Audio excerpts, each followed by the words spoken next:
All right. So Lewis structures. There was a question. Oh, it asked for electron pair geometry. I forgot to mention that. So Vesper geometry, this is somebody sent me an email. So Vesper is actually also called electron pair geometry. These mean the same thing. So that's where you just count the total number of clouds. And I totally forgot to mention that when I first taught you. You count your electrons, which is 16. So this one comes out as a carbon and double bonds to the selenium. So this would be linear. And we're doing hybridization now too. So linear is 180 degrees, and that means there's two clouds. You don't have to circle your clouds, but there's two clouds, so that is SP. And again, make a nice note card that has your choices. But if you do all the work that I've given and then go back and practice, because yeah, a week from today, guess what we're doing? On the most beautiful day of April, it's going to be 75 degrees and glorious out there.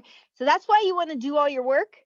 So you know this, and it only takes you an hour to do this test. So it's only going to be a 2-hour. And when I did this in class, it was always like at 75 minutes, and everybody finished in 75 minutes. So you don't want to be dwelling for 2 hours, but you can. All right. And this is nonpolar because it's pulling. They're pulling opposite each other. Nonpolar means hydrophobic. So it is hydrophobic. That was a question somebody else has asked. And if you were asking, a lot of people ask that. Hydrophobic just means it doesn't like water. So if it's nonpolar, it's not going to like water. All right, SO2 is 18 electrons. So this is the one when you draw it, you will end up with one double bond and one single bond. So we're going to obey the octet rule. And so that's 3 clouds. Again, you don't have to circle the clouds. It doesn't matter if you show the double on the left or right, because this is a resonance. It didn't ask you that, but I will mention that. It does show up on your worksheet that this is a resonance structure. So this is planar triangle bent, which is pretty much around 120. The planar triangle gives you the bond angle, so the total number of clouds, and that it's sp2, the hybridization. This is polar because it's bent. And so rather than hydrophobic, what do we call when it is polar and it likes water? That would be hydro. Yes. Is that Maddie? Yeah. Oh, it's good to hear your voice again, Maddie. I have a new game I'm playing. This is more with myself. I'm not going to give anybody another bonus point until I have every name up there. This might take me all 10 weeks. And those of you who are up there, you can answer, but you can breathe first. So we have a lot of M names, I've noticed. All right, ch2o, 4, 5, 6, 12 electrons. And a reminder, this is carbon. Your lab this week is on YouTube. There's 2 videos. The first one's an hour, and you just listen to it and fill out the worksheet. Saturday's going to be a rainy day. You got to do that part by yourself. And then the second video, because I had to remake the second half because the sun came out last year. It says it's 43 minutes, but it's really 30 minutes because at the end I read the story. Because I was in a goofy mood as usual. So you don't have to listen to me read the story. And then you fill out those other pages. It actually really helps you visualize these things in a better way. You end up, you have to double bond between the carbon and oxygen. So that's how we get to 12. And then we have carbons are going to make 4 bonds. The exception says carbon monoxide because there's no monkey in the middle when there's only 2 atoms. But carbon makes 4 bonds. And so that's something that can help you. And that's the hope with this lab is if you go through it sincerely and listen and follow along, you should be able to do those last pages by yourself, or come in. I'll have the office hour on Saturday, and again, if you submit it before 7 o'clock Sunday, before I fall asleep. All right, so this is planar triangle. The Vesper and the molecular geometry. So you can say planar triangle, or just say it once. 120 degrees, sp2, and this is polar. The oxygen is pooling, so it is hydrophilic. Again, Philadelphia is the city of love. I also put all my YouTube videos from week 1 and 2 from last year, because that's when I was actually going to campus and videotaping myself alone in the classroom. I'm still visualizing I might get to be there again with you guys in the summer, but who knows? Like, you don't all have to come in to the option of watching me. I know that's not going to happen, but I'm hoping we might be able to do a lab on campus. That would be fun. All right, this one is 8. The hydrogens are on the outside. If you're supposed to show a bracket with a plus, you don't have to. There are no lone pairs. That's our octet. So this is a tetrahedral, 109-ish degrees. Oh, 100. Actually, I want to mention, be careful not to do what I just did, where you write 19 degrees. There were a couple of you who done that, because it's definitely not 19. So 109 on sp3. And if you do, just smile and say, oh, well. So this is non-polar, since it all balances out. However, it is hydrophilic. It loves the water. Why is this? Even though it's non-polar, it is hydrophilic. So the only hydrophobic one was the first one. Because of the N, no N. Not because of the N. Does anybody else? Any other thoughts? Just take a random wild thought. Because he has 4 hydrogens. The teacher remembered to show her bracket with the positive. That's a major hint. Is it because it's an ion? It is ionic. So any hydrophilic is going to be anything that is polar or ionic. Ions love water. I mentioned that the other day. So you do have to be careful that even though this comes out technically non-polar, that extra hydrogen gives a positive charge to it, and it's extremely water soluble. Any other questions on that first one? On the worksheet and on your midterm and on the practice, on Tuesday, we'll do practice for half of the class. You're going to have boxes that you're going to fill in, like on the lab. It's actually more for my benefit. It makes it easier for me to grade, but it's also nice because it makes it easier for you to fill in. All right, on this one, we're going to have the silicon, and there are 6 fluorines. So on the lab from last week, I wrote a note to most of you on the last page of the lab. I think I have it here. There was, and you know, Tristan, this was a question you had asked me at some point on the lab. All of these, there was only one center. So like this, with the silicon, you needed to put the silicon, and then it had everything around it, like all the fluorines and the chlorines. So there's only going to be one center. The only time where we're going to see 2 centers is with the carbons. And then the isomer is where you rearrange it. So instead of putting the chlorines across, you put them next door to each other. But that's so, and it wasn't just Tristan. There were actually several of you who were trying to put the fluorines hooked to other fluorines, because you wanted to keep a tetrahedral. Yeah, actually, most of the people from 151, the first go around, you didn't like the octahedrals because we didn't do them last term. Anyway, that's if you go back and look at that. And somebody asked me if they can resubmit their lab, and you can.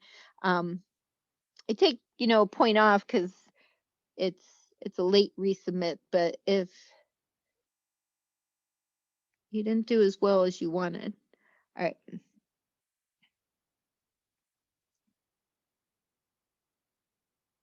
And then you do need to put your dots. You got the idea. So this is an octahedral. And octahedrals are 90 degrees, and it would be sp3d2. All right. So again, this is one that we would say is nonpolar, but it loves water, so it's ionic. It's kind of weird. It's nonpolar, but it's an ion. So if something's ionic, that knocks you out of the polar nonpolar kind of. We would still, if I ask the question, you're going to go ahead and answer it. All right, on SEF4, you actually end up with a lone pair on the selenium. And then your fluorines, you would show all your dots, right? So you got the idea. So there, however many of this comes out, 34. There were 34 electrons. And so this is a triangle bipyramid. So I wanted to go through the shapes again, just real quick, because it is a question on your worksheet. So we had, when you have 5 clouds, it's a triangle bipyramid.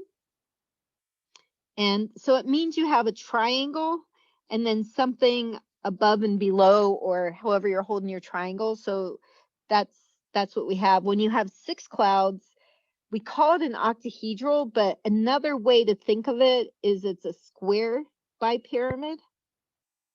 I don't know why they call them just more for your information. Plato's had 5 sacred shapes. So Plato, as in like 2,000-3,000 years ago. And these are some of them. So tetrahedral's 1, an octahedral's 1. And then I think it's a dodecahedron there's 5 of them. One's a cube, which I don't know why you would do a cube. Cubes are not that practical, but so it looks like that.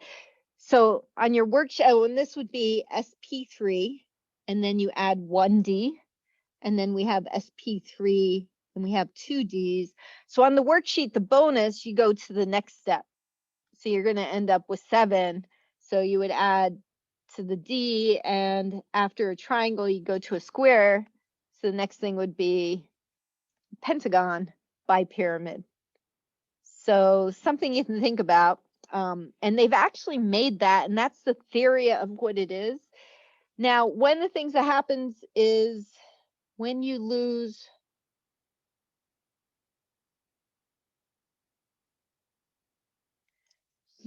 so in the Pentagon, the lone pair takes up the end space. So when you get to the Pentagon one, so it's above and below, but you're going to have a lone pair, and the lone pair is going to be down here. Because the lone pair always takes up the biggest angle, which actually is on the outside here. On the triangle, the lone pair takes up the triangle because the triangle has more space. And just has to do with what happens as you're changing the angles. On an octahedral, it doesn't matter because all the angles are the same. Anyway, that's something you can think about. They've actually apparently made this, and anyway, that should help you with the bonus and hopefully maybe thinking about those. So triangle bipyramid, this is then a seesaw because we have 4 bonding and 1 lone pair. And seesaws are going to always be polar. And this is the funky bond angle, so 90, 120, and a 180. And it is sp3d. I didn't give you guys much room. I'm always doing this at the board, and so I'm not realizing. You guys write much more delicate than I do. So ICL2, so 20, this has 22 electrons. The negative means we add an electron. So when you do it, you give your octets to the outside, that gives you 16, 18, 20, and then you have to put 2 more. Always the extras all go on the center. So that's a lone pair, that's a lone pair, that's a lone pair. This is a trigonal bipyramid, but it's linear. So it's still sp3d. It is 180 because linear means it's straight across. This is, again, the interesting one. We would say nonpolar, but because it's ionic, it would dissolve in water. It really depends on what properties they're looking for. All right.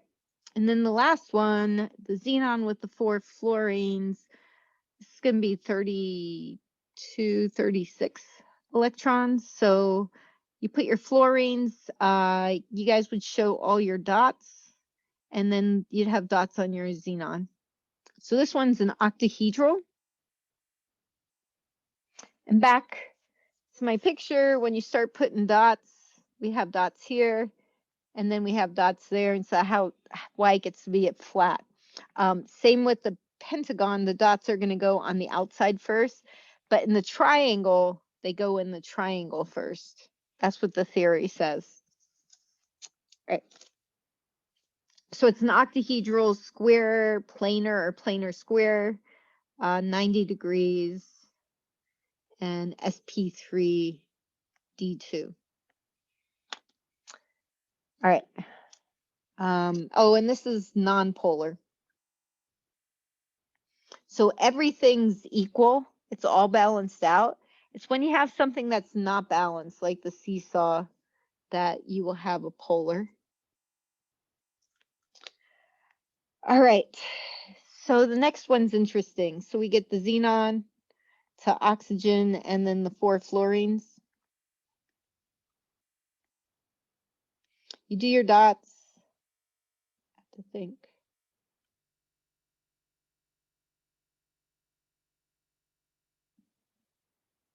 And you do need 1 lone pair.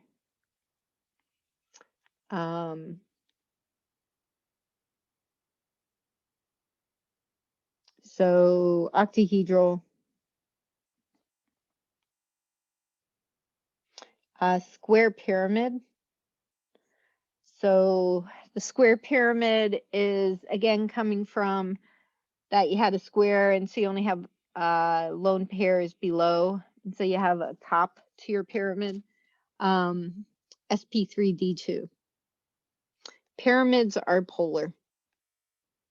So this is how we would do it, obeying the octet rule.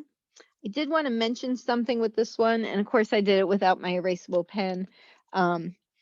If you Google, or if you do the whole thing with formal charges, so if you Google it, I usually avoid ones like this, but I kept it on the study set, that that oxygen, the theory is that oxygen, and it's more for those of you who like to Google, and somebody will ask me, well, why does it show it like that?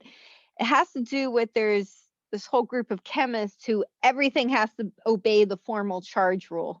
And that means oxygen always has a double bond.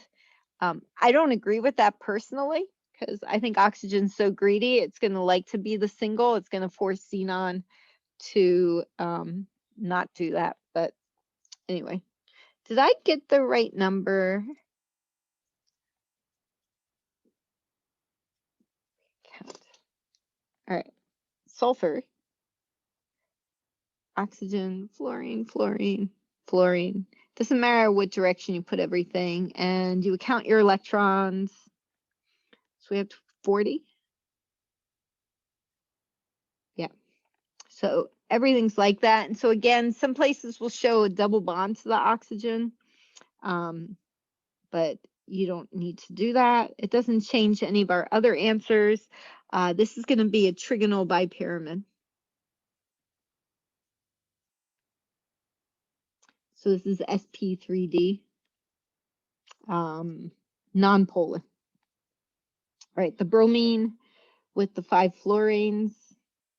And again, you guys would, for the real thing, show all your dots. I don't think you need to watch me putting my dots on there. So I have 1, 2, 3, 4, 5, 6, 7.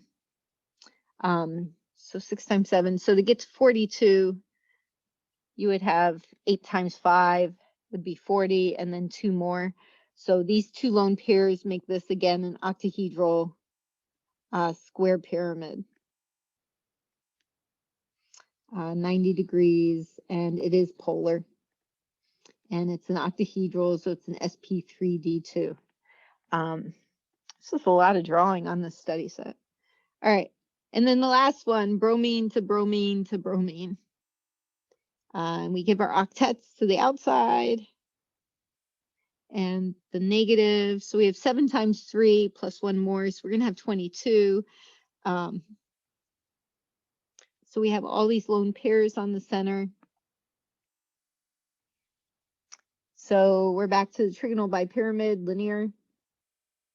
And again, for your midterm, definitely have the chart. If you do it enough, you'll know it, but you want to have it handy because that way you can always check. And you can add to the chart that was in the lab. So this would be SP3D. And it's linear. Linear means 180 degrees. They're straight across. So it is considered nonpolar because it is all just bromines. I want to go back to the question I was asked about hydrophilic and hydrophobic. Because it has a charge, actually, I'm sorry, I messed up on this one. This one had an oxygen. I apologize. This should have, the oxygen and the fluorines are going to pull different. And so this is polar. So these first 3 are polar and the last one is nonpolar. All of these are going to love water. So again, the oxygens and fluorines are pulling different, the lone pair, and then this one has a charge. If it has a charge, it's going to love water. But if I ask you polar, nonpolar, these first 3 are classified as polar, and this one is nonpolar. This just always amuses me because it's the structures that get me the most writing like this, because it looks different looking on the camera and writing here. And all right. So our last sketches, hooray. ClF2, in both cases, fluorine is always on the outside because, why is fluorine always on the outside? Greedy just wants all the electrons. It's the greediest of them all. All right, there's our negative, here's our positive. So it's the number of electrons. So you would have 21 and then positive means we lose 1. So 20 electrons and 22 electrons. So 20, we would have just 2 sets. This is a tetrahedral bent. And this one we're going to have 3 pairs on the center. So this is a trigonal bipyramid linear. Oh, it didn't ask that. So, but those words get you to the bond angle. So the bond angle for linear is 180, and the bond angle for tetrahedral is 109. Hybridization is based on that this is a tetrahedral, so sp3 and sp3d.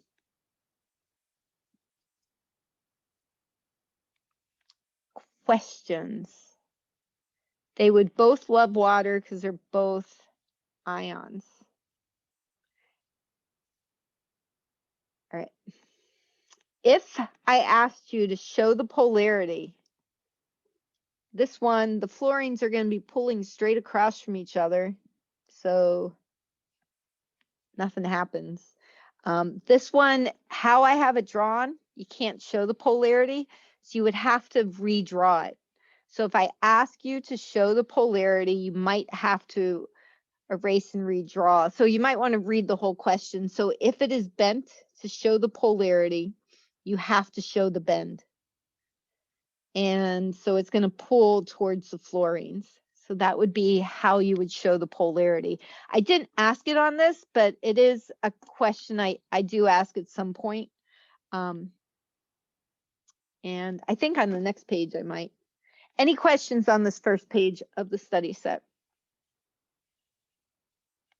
The good news is we're doing molecular orbitals tonight, and they're easy. I told my son that, and he's like, those aren't easy, but they are, because you guys don't have to memorize anything. You just have to learn how to draw the chart, and then, so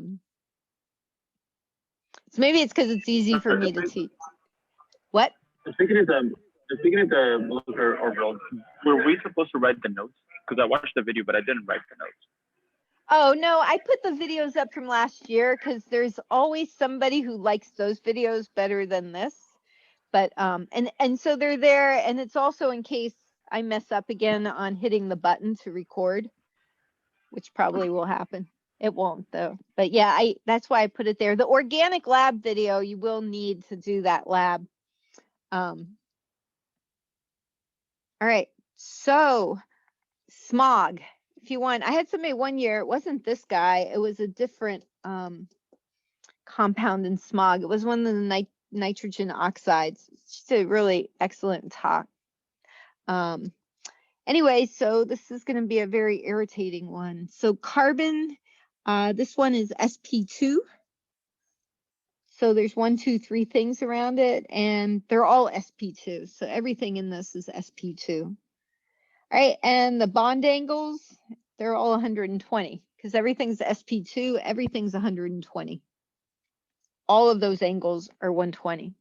And then, so I talk about cis-trans in the organic lab.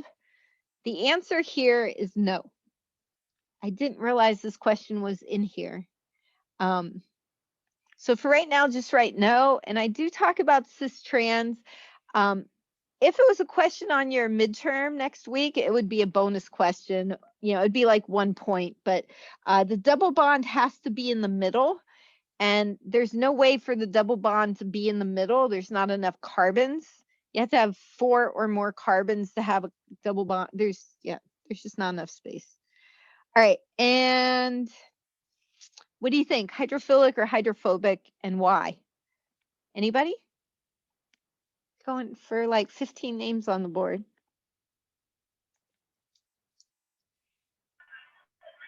Go for it, Major. I know. I want to say hydrophilic, because the OH. It is.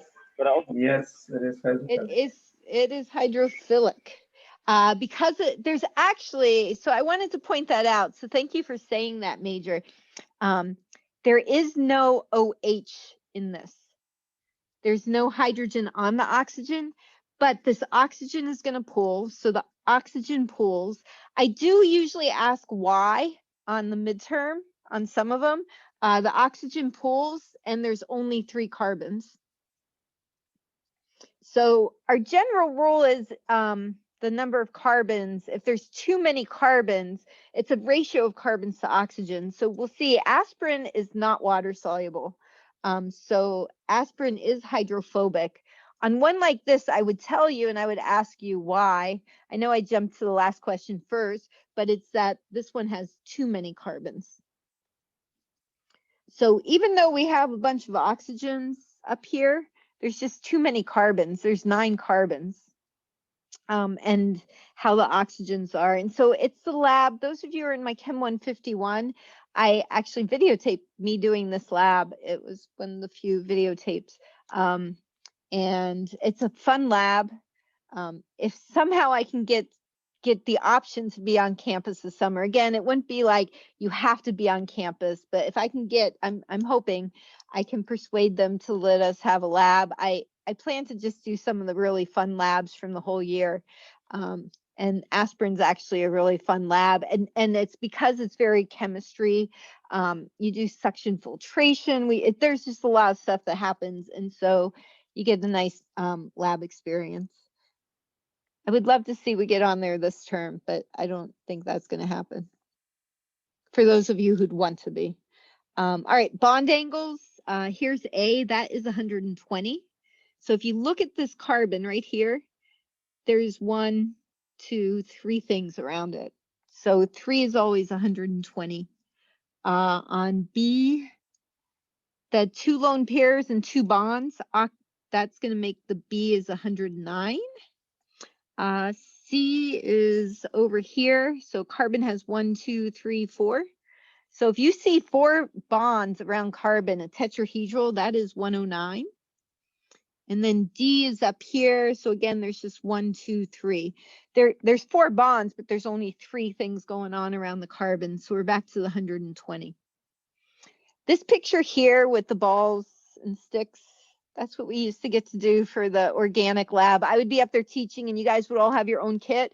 and nobody would be listening to me. You'd all be like little children and building totally your own thing, nothing to do with what I was lecturing on, but it was fun. You learned. But this is trying to show you the bond angles. And so here, that's a tetrahedral. All right, and then the hybridization. So carbon 1 is sp2. Carbon 2 is sp2, and carbon 3 is sp3.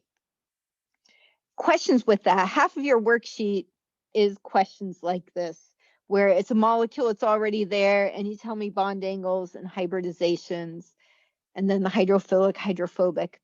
Now, there's a question I ask on the worksheet, and I'm going to add it here, and that is, what is the most polar bond?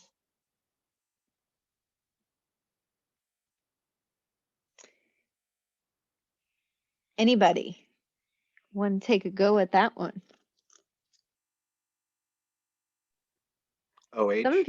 It is the OH. If you see an OH, the answer to this is going to be OH.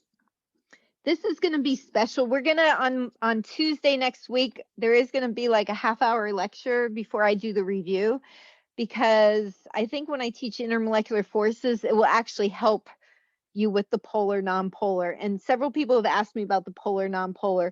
OH is going to be special. This is going to allow something called hydrogen bonding, which is really special. And it's because it's an extreme polarity. So the oxygen's really pulling on the hydrogen. And so if you see an OH, pick that. FHs don't show up in compounds. Fluorines, well, we don't see it at all in here. So lactic acid is how many pi bonds? Looks like there's one. And then sigma. All right, on the worksheet, just be careful again if, oh, see on this handout, I showed all the bonds. On the worksheet, I didn't show every bond. Sometimes I just wrote H2. So remember, whenever there's a hydrogen, you have to make that the sigma bond. So 1, 2, 3, 4, 5, 6, 7, 8. I have 11. Somebody get 11? We're good? You can just give me a thumbs up. Nobody's complaining. All right, hybridizations are sp3. I got 9, but I could be wrong. I get 11. Does anybody get 11? I got 11. Yes, I did. I got 11. Yeah, you're wrong, Major. I got it right. Okay, I had a class one time, sp2, sp3. I had a student in there who's turned 15 at the final. And so I didn't tell anybody until the final that he turned 15. He was the top student in the class. He went to Stanford, like graduated from high school at 16 at Stanford. He might have finished Stanford by now. But anyway, I had another class, and it was a new class to me. And like the second, third week, a student goes to me, so who is, and they said the name, and I'm like, how do you know him? He's in my other class. He's like my top student. And I'm like, why are you asking that? And they said, oh, well, there's like a chart on this desk and it says Sherpa and then this kid's name. And they said, he's beaten you by a lot. And so I guess they were keeping track of how many times I made, like, he corrected me or something like that. And so it was really funny because I had no idea that was going on. Or if he got, like, if I asked a question, so it'd be like you guys saying, okay, Major he got that one right or something. All right, carbon, oxygen. So Christian, this is back to the question. So it's something that happens on the worksheet and actually on question number 8. When you are comparing bonds, the type of atoms in the bond, when you're comparing bonds, they have to be the same. So we're looking at carbon oxygen bonds, which are going to be this one, which is the single bond, and this carbon oxygen. So it has to be between the same types of atoms. You can't compare a carbon hydrogen bond to a carbon oxygen bond because hydrogen atoms are so much smaller. So the bond, that's going to influence it.